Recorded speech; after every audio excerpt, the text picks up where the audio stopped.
bây giờ sinh chỉ sự bây giờ cho ra ta kia nó có bố thế cho bây giờ tụi chỉ biết tôi là có tổ chế tôi hỏi có tôi khó có sau nó bây giờ muốn được có cho lú tụi chỉ thằng cái nhân nó đại bây cho trả ya tên là có cho lú bố được có bây khởi đầu có cho lú cho là một sai bây ba bây của bây giờ là có bây giờ có tàu công tàu bây và chỉ bây có cho lúc sau nó thảo bây mù có cho lú thêm một bây xong rồi tụi chọn là bây tụi chỉ sử dụng bây cái dòng amen nên chúng ta cho chơi tàu.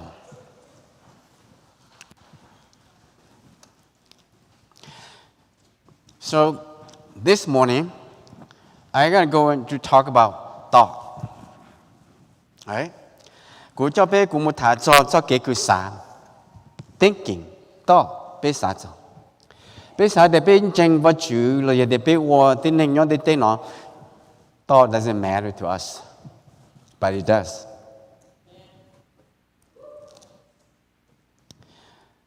Cho họ cho cái cú sáng để nó depend how your thought be. Is it a good thought or is it an evil thought? This kind of thought can paralyze your walk, your belief, your feeling, your trust. Cho nên vật chuyện ha. Amen. Giờ lên đó nên mua nên phò vào cú cho nên thốn thốn cú nhau cho họ phá lưu nên có bên ngày xa ha. If you have your Bible with you, turn to Proverbs 23, verse 7 with me. Because I don't want to just talk, but I want to show it to you that if in the Word of God that I share with all of you today.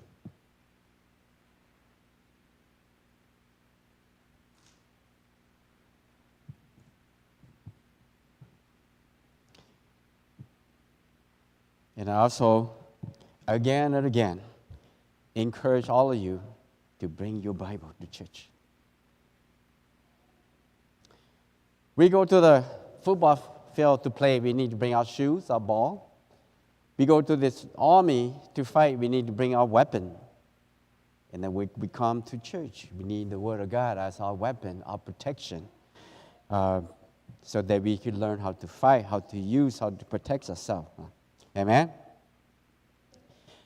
You cannot go to the battlefield without any weapon at all. Guess what happened to you? It's not really good. Cho nên thôi là chỉ nhớ họ ba luôn nên có bên cái xa này hay nó. For as he think in his heart. Giờ để nữ xã nhớ họ nữ lúc đó. So it is. Giờ để có xã đi chả họ có lúc đó là chỉ có giờ tuần tận thà nào, cái bất chịu sao được hay nào.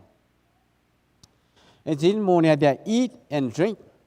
Say he to thee. Nên để có ở trên nó ở trên hậu tròn dự thế tròn nữ. Right, his heart is not with thee. This is the lúc đó trên đó có nhau. Cho nên là bất chịu sao được nó hay được biết that whoever a person think in his heart, that's who he is. Giờ để có xả lý cha nhớ hậu có lúc đó nữa.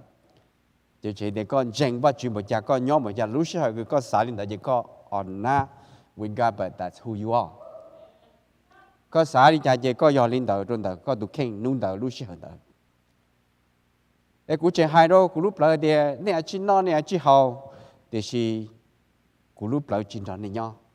Giờ con đó rồi lại để nó một xứ, right? Cái tiếng cái họ câu trong đó vật chủ thế giờ để bên trên trong vật chủ with God. Thì sẽ biếtว่าจุดเดียว I believe you. คุณเจงก็คุณเชื่อก็แต่สิ่งคุณรู้เปล่า never with God. คุณขอตอบ it's off, right? แต่จุดนั้นเราย้อนเราว่าจุดเจ้าลุงสีเนี่ยย้อนเรามาไทยช่องเจ้าเป็นหนังเก่าอีกไหม Matthew 6:21 เนี่ยให้ดีเนาะ Say for where your treasure is, there will your heart be also. Amen. Bộ dùng gì đó bên mà Chúa Giêsu is very simple, but very deep. Nếu ta tao nếu dùng nó bên, nếu hay thì do họ dùng cho có, do họ từ chỉ lúc lại như nhau còn được tí giả thế. So, mỗi họ nói cho là cho bên xã today, cho bên ở đây dùng xã đó là bên hay để bên giờ cho mình nhỏ bên trên vật chuyện. What is in your heart? Nhớ rồi nó. What is your treasure? Is that good or evil? Thì có nhớ họ có lúc lợi giá chỉ nhớ cho họ, chứ họ chỉ trong họ giờ đã chỉ. Em đỡ mà chữ sau lùi đi hai gì nhớ cho họ mà thay trong cầu chi về cầu gì, right? Matthew 15 verse 18. But those things which proceed out of the mouth came forth from the heart. So ya wo be hai so ya cứ tận là biết lúc khẩn do là come from the heart. Vậy thì chỉ muốn nhớ họ biết lúc lợi chỉ biết chỉ hai chỉ liền, right? Thì tại họ biết lúc lợi tôi muốn chỉ thì proceed out of the mouth from the heart. And guess what? Giờ thì tại họ biết lúc lợi tôi là biết lúc khẩn do tôi nè, to do what? Chỉ biết tôi what đi trong rồi ya cứ biết hai. And there defile the man. So ya tao biết lợi tao biết khoản giao tôi mua bên trên bất chuyện là it defile one of you or me. Giờ để biết chịu tí rong. Giờ để biết cho cái xã người chỉ ya rong biết xã một chỗ cái chỉ rong giờ còn để it defile you me. Ni cho có ta cụ. Giờ để biết chịu tí rong hai tao biết khoản giao tôi biết chịu tí rong chứ tao biết lợi tôi mua tao biết khoản giao tôi mua gì giờ cho tao biết chuyện số tu hả? Amen. And nhớ cho họ mà cô cha nên cô in thì hay nói thế, from within, out of the heart of man, proceed evil thought. Right? Họ nói là cầu biết thành inside the sinful heart, để đến hình lúc đó nó. Họ nói là họ cứว่าchỉ muốn cho họ thơ họว่าtờ họ biết lúc đó tôi muốn nhon, để biết lúc nhon, để biết lúc đó cứ biết lúc đó thôi. Họ nói biết lúc đó đu cho biết chỉ muốn họ kế bỏ, chỉ muốn họ kế bao đi. Nên là họ sẽ thơ ấy tại họ tôi muốn proceed họ đến lúc đó tôi muốn what is it? Evil thought. Amen. Cú sa để biết chuyện số tôi nói biết chỉ để biết chỉ muốn cho evil thought chỉ muốn cái sa phải nhớ nó biết. But even right now this second we have evil thought. Tôi muốn cái sa phải nhớ trong the big king.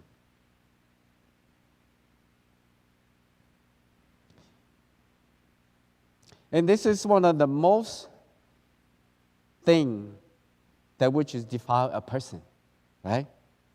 Họ kế xã phê họ cứ lo chấp lời nhớ là biết tranh bắt chủ chiến tranh bắt chủ whatever giờ họ cứ kế xã phê nó họ giờ defile biết số linh số đủ số biết số đủ ấy. Nên nếu mà chủ thêm một tính chế chế nhớ cho họ mà là cô cha nên cũng ít nói để họ nói giờ họ su thay vào tại họ biết lúc đó tôi muốn vào chỗ biết số đủ. It doesn't matter how much you know God. It doesn't matter how long you in with God or how much you know the Lord. You still have evil thought. Do vì lý do nào?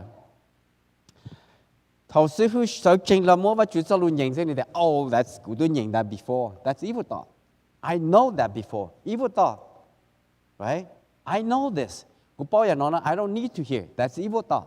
Cái xã phê nhớ trong bài của tôi chỉ bảo tôi muốn thua cái là sư cái vào lúc nó sư của tôi I know this của bảo cái vào lúc nó của chỉ xã nó chỉ xã bảo oh it's old to me right but what is the word of God will never be old it's always new nếu họ chia cho bé ta nói lý sư là if you had the ear to hear the word of God there will be all new for you every day is a new thing cho là một trâu gì có gì muốn sao cái lo nhau trong tập vật chuyện right. Cho họ để vào chủ một tính chế để cái xã phê nó do họ tí ý cần kỳ nó để biết lúc lại cứ cầu biết thành cứ do cái sầu nhớ cho họ tin hình để biết luôn do lại cần kỳ cho họ nhá cho họ cái xã phê do ít họ form ít họ vào chủ sĩ against oppose từ trả vào chủ lúc họ phê vào chủ họ purpose all the time. Nếu bảo tại kia nó biết sợ kiện rồi nó biết để biết tôi chơi nó what do we think? Oh, church again today. Is that a good thought? It's not. It's an evil thought. The shit they got church and oh yeah, it's time for me to go to the house of the Lord. It doesn't matter what it is. That's a good thought. You get see? Because you know why? So the best church and be there. No, no, what you know, what you what you best you know why? He breathed the breath of life in you. Tại sao nếu muốn chốt ra ba muốn giờ có muốn sao chơi có thể chỉ có thể sợ otherwise có bự chỉ sợ đi tập bao cái tàu cụ chỉ nhỏ họ từ cụ nhỏ tới chờ nói cụ nhỏ họ từ là right. Amen. Vậy nên là khó được nó do khó cứ chùa bé cho so to every day every second cho nên bé cho cái啥我都bé thế chỉ cho lo được vật chuyện nếu vật chuyện cho lúc quay thì giờ vật chuyện muốn tiền tiền nó都bé này giờ if we left unrestrained bây giờ bé cho cái啥chỉ đâu hùn là nó bé nó bé muốn chơi lên là bé này nuôi啥cho út cho nó cho khó phải khó chỉ dùng chỉ làm sao bé cho đi nào unrestrained 而你俾撒平到領導至撒木學叫撒中嘅，right？ 路到佢我咧個網你哋就加啲，是，但係依個多。Then why you come out and do it, right？ 呢啲嘢係啫 ，I'm lazy, I'm tired， 是，你就撒平一下啲，right？ 有到對啲俾住細數俾咗幾撒佢幾撒平，佢因為俾咗撒平 ，you know what it will do to you me？ 努力加咗個啲股票。It will destroy a person. 有為家 destroy a person. 個頭個撒皮lên đó là chỉ mới khó dùng, sau đó có cái chỉ mới do, nhưng我都個只沒個幾家寫嚟。一落皮，二落皮，八落皮，包皮。現在每人都傾兩皮，但係佢有皮嘛 ，right？ 你幾撒皮用lên đó rồi chỉว่า主天你冇得皮的，停叔叔頭有幾多好皮碌了，有一鑊到。Bad thinking, bad feeling, or the pain. Evil thought are their own curse to themselves. 個撒皮，個係哋有好多律度啫 ，but it's also curse to you. 都係我哋個冇知道，我哋個節目咗，我哋個節目寫冇。有邊啲家你睇睇有日始終都要有幾撒皮，始終都要。你我都要攞嚟摸幾nhiều錢籌嚟。或者 you more great sorrow, you more great affliction, you do you, right? 都可以more sharing on the basis. 俾你可能只冇 think 咗嘅 ，there's nothing affect me， 只冇可 change 嘅呢。But let me put an example to you, right? 我一下子，你哋故事正都冇得。我哋日咧攞只冇處事，只冇弄嘅，只冇一隻古嘢俾做接喎。What did you say？ 個係哪個得大孩子 ？You speak out of your evil thought。誒個冇我哋個對面有從零從度勁大至少我哋，Oh yeah， 俾多多俾薄下個係，都是 before 個只係兩樣特別學的是講些別學的話。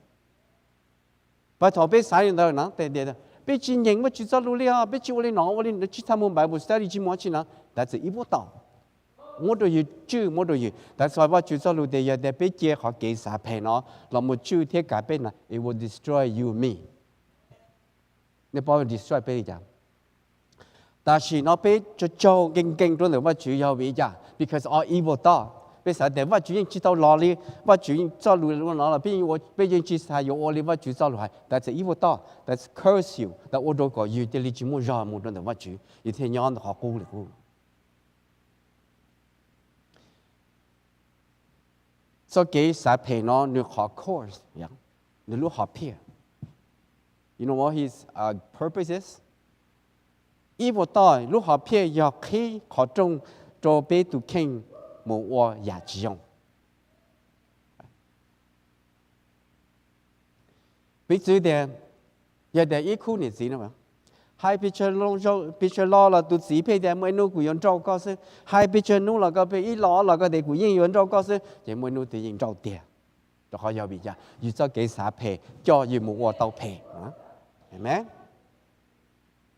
？chỉ cho nên what you do lui what you do cho nên do là chờ biết đi nữa thì chỉ số giờ biết là oh I'm tired của chỉ sao muốn chơi liền cũng gầy đâu của chỉ sao nhìn what you cho lui thì one day your evil thought will destroy your world don't what you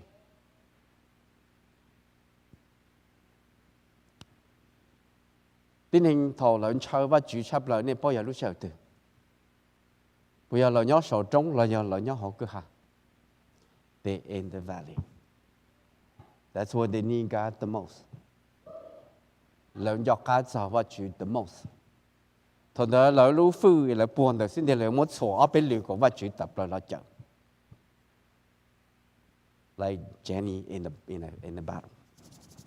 Come out, I need you. Tôi chỉ thổi bên đó khăn dùng bên nhau sổ trong bên luôn này mà các xe lù bên mua mà chửi cho thế. Say God, sit over here, okay, and wait there with me. Nhưng đời có tao của ấy xóm ba đời của ấy cũng mà liên lạc hú con. This is what yes, we always say that you revolve around God instead of God revolve around you. You more what you John that you what you ra, chỉ chỉ what you nhỏ họ what you ra to you. Để cho કોઈ nhận đó.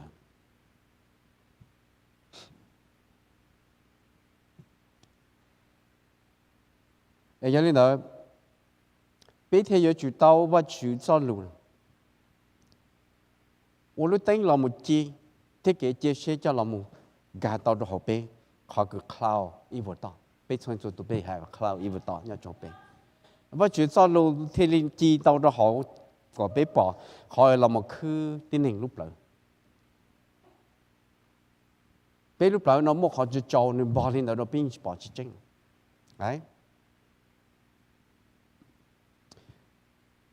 Giờ để bây giờ lo cho chú bì cho lý vật chú cho lục kia đâu có bây lo tiền bây giờ chú bỏ vật chú hỏi wisdom bây giờ chú bỏ vật chú hỏi lú cứ nhỏ cho họ bây giờ cái trâu chỉ cho right we suffering right temptation bây giờ cái xí reprove and correction thôi để bây giờ cái xã phải lo nè who want reprove who want correction thôi cú xã bị phê lên đó cú chỉ yếu và chỉ cho cho làm một con đồ cú cho làm một kho cú đi na no I don't want it right I just find the way I am cú cho find cái cú khó cú nhỏ nó cho họ that's what God want me to be there that's what I wanted to be right et thôi thì để biết chỉ cả và chỉ cho là reprove là correct bên này guess who we are guess what we do we change the word of God to fit on me instead of he be nhỏ trở lên và chữ cho luôn.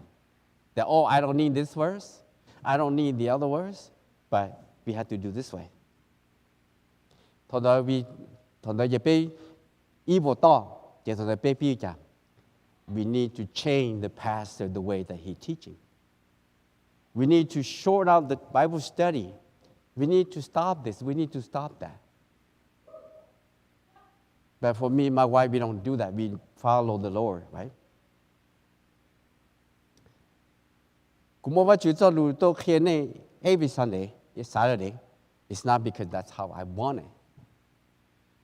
Thôi thì lũ cho lũ đó pop cho họ lũ mai là có chuyện muốn thọ, có chuyện muốn cờ rồi giờ là như chỉ làm thọ nó còn unless you had to study that part to do it, no? Giờ thôi thì vợ chú cho nên đó là there will be something that need to say his people. Chờ nơi chờ tới nên, bố đồ còn nên chờ tới nên tao hoàn thở today. So chỉ do ra cú, chỉ do đây vào lúc cú là listen carefully. There will be new thing nhớ cho họ là một chờ tao có là một bát tao có là sau tao có lúc rồi hả? Để thằng đó giờ cho giờ mua cái xã phê nhớ cho họ gì là thằng đó giờ chỉ mua họ cứ bao giờ và chỉ cho cái lú họ cứ chỉ cho nhớ cho họ gì tôi khen cái xã phê nếu lúc họ phê order you to khen the whole being mà tan họ you to khen hả phải mua cái chậu mua bông cho cái xì xía để chỉ cả yo cho cái cứ làm một con đồ trong đó phát triển nên thằng cứ cho trái nhà ta họ biết lúc lại tôi muaเราว่าตัวที่หนึ่งเดียวนี่จิกายอยู่ว่าจะขอให้เกี่ยวคนตัวเลยจะขอเดินอยู่ย้อนเดินจีอย่างเดียวนี่จิกายอยู่ขอ instruction enlighten decision เดียวว่าจะขอเกี่ยวยันจริงได้หุ่นเดียวว่าจะเกษาเพ is the governor and the guy on the lands of darkness to lead เป็นเนี่ยรู้เนี่ยตัวรัฐบาลตัวจ่อตัวใช้ชัวcho bé mù trong đời bé lu tên cứ cho chọn tu là cho họ bé lu bờ cho bé mù trong đời deepest in our heart mùng gà còn to cho họ bé lu bờ trong đời họ cứ phèn cái the wickedness nhớ cho họ bé lu bờ cái gì vậy thọ bé trong liên đó là rebellions against God's truth bị chỉ yêu họ tranh Thôi thì bé hai chính bé nói chính mà mẹ hurt my ear so bad. Chỉ sao nói thì right. And đó và chú sao lưu thì một tiếng chỉ bé để for as he think in his heart so is he. Giờ để bên chính mà chú là bé xả bé lên đó that's who we are. Thì bé trong lên đó. Bé chỉ mua giò bé chỉ mua họ cứ bé design bé họ cú cho nên và chú gì lên cho họ để bé xả lên đó. Nên là bé xả cho họ bé lúc nào sẽ good or evil. Nhớ đó là bé. Đó và chú hai lên đó là bé. Và chú chỉ cho họ bé để bé tu kinh nó bé mua bé giả nhớ đó họ bé. We have conscious, we have subconscious, and we have unconscious. Conscious mà giờ cứ bé bỏ. Subconscious ý là để bé aware a little bit. Unconscious, we know nothing. Bé chỉ bỏ cho. Conscious, you know that bé tuân du to play, right? Our soul and spirit. Subconscious, you know bé lúc là, it's in our heart. Unconscious is hidden from us. Dài nhau cho bé. Giờ vì cháu bao chuyện thế này, nên bọn nhau ý chỉ nên chơi hai tới lo luôn nên thế. Ủa giờ lo luôn nó cũng chỉ hai đi chỉ đi tàu tua quá chỉ, right? Chỉ đi hai tàu tàu. That's from your hidden from your heart. Nhưng họ có lúc là giải to như họ có unconscious có chuyện nhỏ cả sao cái chỉ bảo để mua như chỗ. Just like today, lý cái nó cứ bắt chước luôn hai bên nào. Nên bữa sáng để nên mua ý vô to như họ này này. No. Cú xả gì it's a good thing. Kế xả rong xong right. Cú chuyện hai đi cho lo, giờ kế xả rong xong right. Thì khi thầu tư bé xả到啲嘢，主要演要學培先。然後我主要路天等接天，對，被路不了中講。Our heart is so deceitful，大差不了的錯這樣。嘅撒培你只我考慮 openly，but it work in secret。我考慮就dài nhau cho họ bé, tao bé bao giờ你mua nhau cho họ bé lúc nào là, em bé chỉ bao để nhau họ đi. Nên đó và chủ thế lý để cho nên đó, họ kể xã phê nó muốn cho nó bé sẽ bé trong lý trả, vậy để bé cho nhà bé chính và chủ bé xã phê nó mà, cho nên trả, they I feel worthless. Bé tôi muốn chơi, bé chỉ muốn nông cây liền. Right? Worthless. Chỉ nhỏ đi. Meaningless. Chỉ muốn nông cái giá trị cho gì đi. Chỉ muốn họ chơi trong xe đi. Without value. Without dignity. Without excellence. Thôi thì bé xả phê nó, chỉ nên rong này nó bông được bé. Thôi giờ là bé xả phê tàn thoát rồi đi. Even Jesus多少都弄可以被最杀陪着你的呀的。你呢 ？Today, do you feel worthless, without value?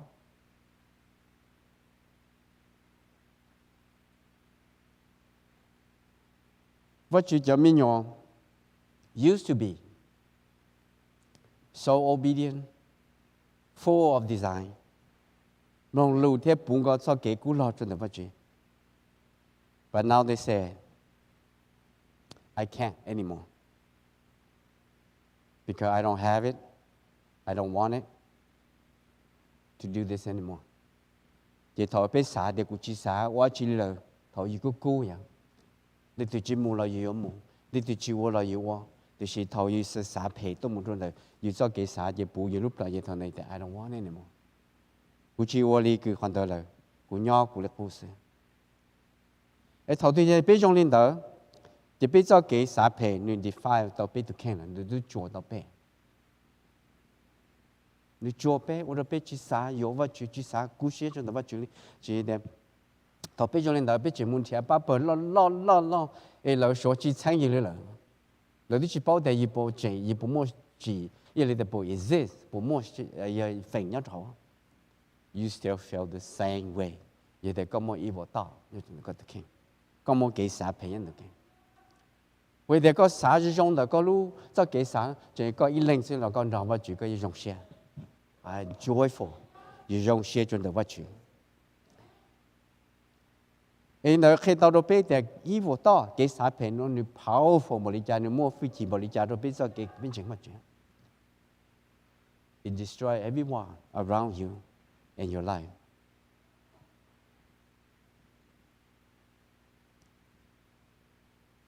Yêu thôi thì you fail lên đó cho khỏi you more evil thought.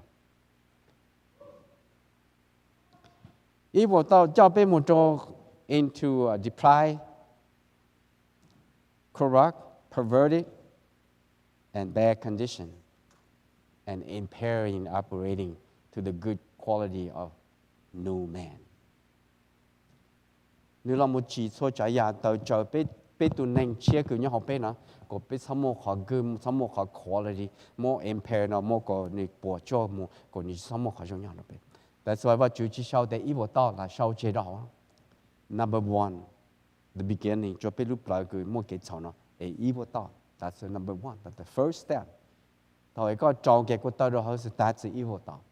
Thôi cứ biết nó cái chỉ sự what come to your mind. Evil thought.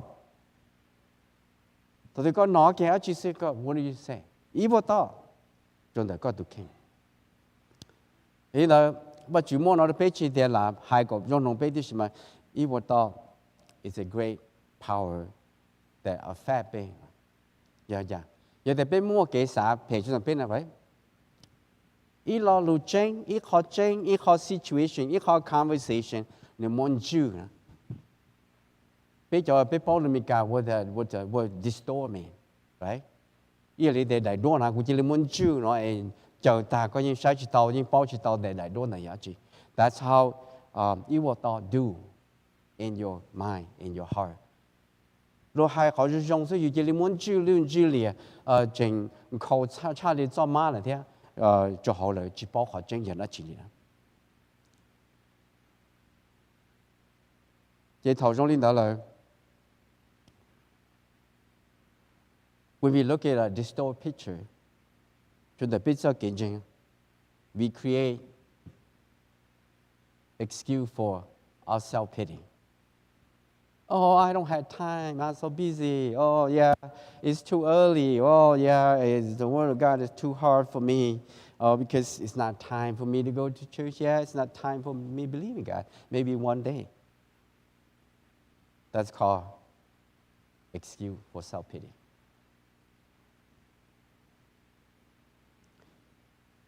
Evil thought, cái self-pity often impair the work of good quality of others. Right? Còn nói sai đạo lý giờ bây giờ để bây giờ phê nhau, bây giờ chỉ tháo liao, nè xuôi, để chỉ muốn này mua, là chỉ muốn nông cái gì, don't worry about it. Cái đó tao hay gì, you are impaired, để xuôi họ to, nó họ kế xã ở trong, cái món nó họ kế xã trong, ở cuộc bữa chụp bên trong. Instead, giờ để bây kế xã trong này, bây giờ continue doing, cái để họ lưu trong ở chỉ uống. Cú lo有窝里个还，就讲这个话去做落来。你头呢就要 prevent，要错令错路地好路我用一個不做不用，一個話去所當工特別。Amen。去當領導有啲俾摸幾十倍呢樣。每度ว่าจุมัวนี่เราหมด testimony นี่ให้ลูกปอเท่าจออยากจะร้องว่าจุชีว่าจุชีจุนี่นะยี่เกษาเพย์ยี่ impair our excellence of testimony and testimony of others เด้ก็ละให้ก็ซะจุมัวจีทอยู่ให้ลินเดอร์นะอยู่สาเพย์ดูที่นี่อยู่สาเพย์ดูเขาคือว่าจุมัวพูดนี่นี่ตัวจะร้องเชียร์นี่จะลองเปลี่ยนตัวอยู่นะอยู่เจมัวนี่ชัวร์เทีย就要做几十倍，我做你帮他，来给你做几个，你晓得？你报读半年，你摸你，好得名 for 10 years or 20, 10, 30, nên bao nhiêu sa giờ giờ nhiều tao khó rong because he have a good thought để chỉ một cái kế sa phèn như thế chỉ đến nên chống bỏ đi cha cho cũng cả cái một chữ cái lấy nó lúc tự chọn là nó sẽ là that I will be healed amen chỉ nếu ở lên đó nếu sa cho trong lên đó nếu mua cho bộ chữ gì là trong thế yes và chữ lúc huy thì ở trong nơi trong kia. And this is what you want from us. Doesn't matter. Thế nên sao đi chăm but have a good thought. Vì sao cái cứ sao dùng. No matter what you do, no matter how hard. Chỉ nhớ bộ cha trình cũng bộ đi cha sao dùng trên này. I do for me. I don't do for anybody else. Cho cứ sao dùng trên đời vật chủ của yêu vật chủ. Còn nếu họ cứ vật chủ hay đồ bê để có bê chủ tông. That your testimony is a good thought to other people. It lift other people up. To tell them the truth. And you know, based on to be more so get that we want to strive forward into our spiritual education and our moral development. That we had to have a good thought. Để chủ tao xả của chúng. Sao xả phê xả chúng sư? Tu yo xả phê lý cha lo tao. Giờ để you so get cái lo cho anh chú play mà. Vậy là bắt chước bùi nó bị bao để cái sản phẩm chỉ họ cứ dùng nó bên này họ powerful cứ làm một chỗ chế biết sao cái biết tao này chứ. So lúc nào bên nó we must not harm. Là yêu cái cuốn họ đó biết họ excellency. Biết họ strength nhớ họ biết lúc nào. Vậy để biết sản phẩm nó biết lúc nào chỉ mua rõ. I tell you. Giờ vì cha biết thì bao để biết lúc nào chỉ mua rõ giờ biết sản phẩm. Oh whatever, right? But you want the attitude, you want cái sao bị that whatever.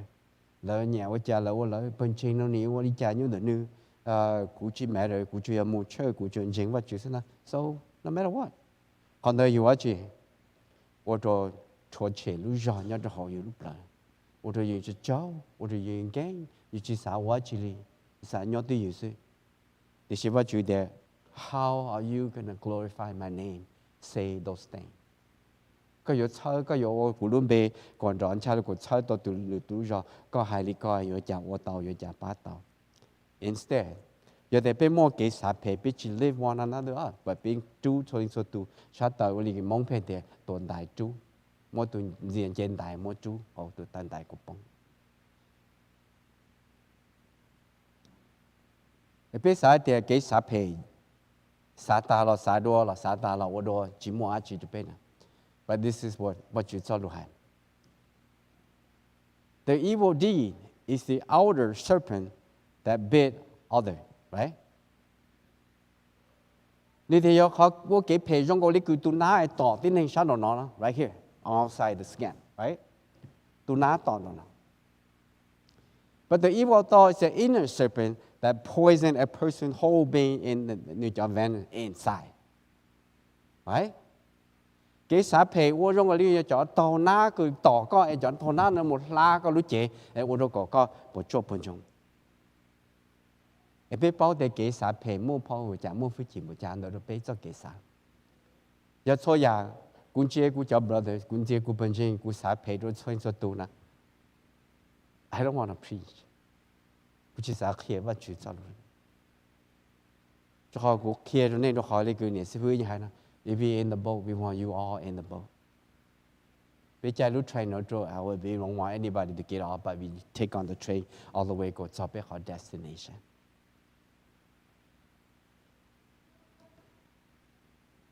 Bây giờ nữa, lúc nào bị bao thì cái xã phê, nếu mua phi chỉ một lý do, nếu ở đó chỉ được bé, nếu chỉ chơi bé giờ, thì xin nên destroy bé, nếu ở đó có bé bỏ cho bên trong, có bé sao thầu nữa.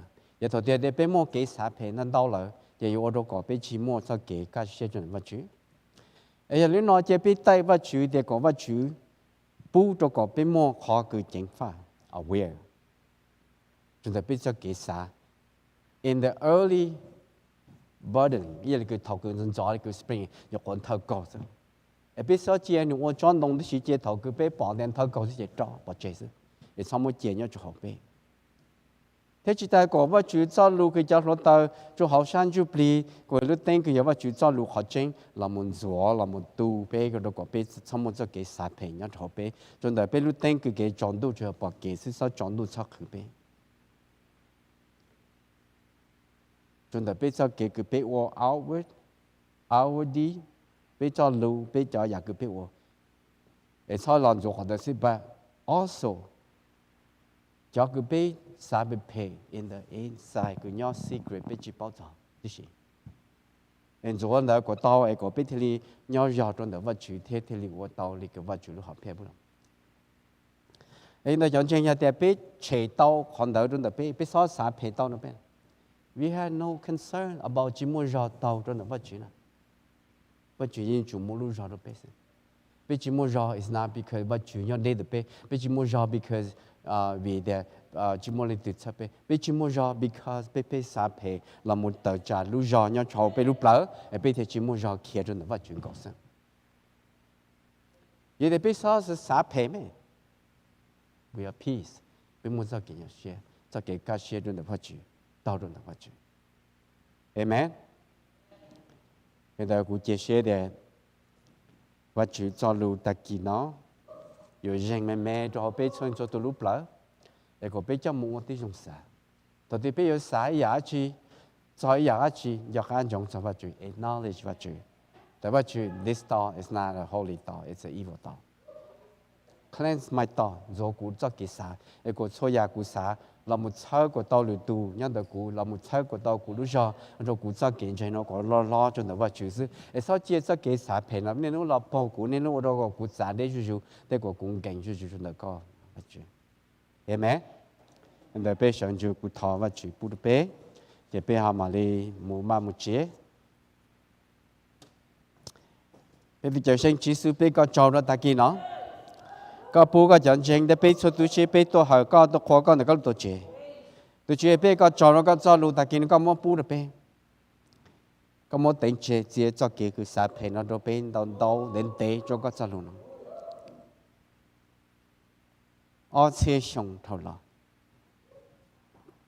bên chỉ xã thì một cho là một sai của to một sai của chú chính thì có đó tỏ hai chú cho bên thì bên này nuôi kia nên nuôi thì do vì dự nhung oi bên thì chỉ cho có thì tiền bắt chú nó có món thua bù được bên thì vì bên cho cái sản phẩm một bên chú của ta chỉ bù bên giá cho có sự hiện tại tôi chú nó bên tay thọ của có sao lù có cho lúa tơ sáng chụp thì là một lợi là một ba bê là một cho bê có bên sao cái sản phẩm nó nhiều khoản thôi cầu sẽ là có một tụ cầu đá kia là của chỉ sao là tôi muốn để cho bên trên có bên chủ một sao cái sản dụng để có một lúc do kia của chùa có bên có cho vật chứ em đã lúc tôi chú lúc sau nó thọ bên tôi có sao lù thế tôi không có sao lù tôi hỏi tôi khó có lúc con nó mề bên sau nó bên yêu sợ kiện để thay cho nó một còn nhau đơn đại bé cho bé xong số tu chỉ hai bé nhau đi nhau dễ cho cứ bé tê chế bé sau học kế của bé một giáo vật sao chế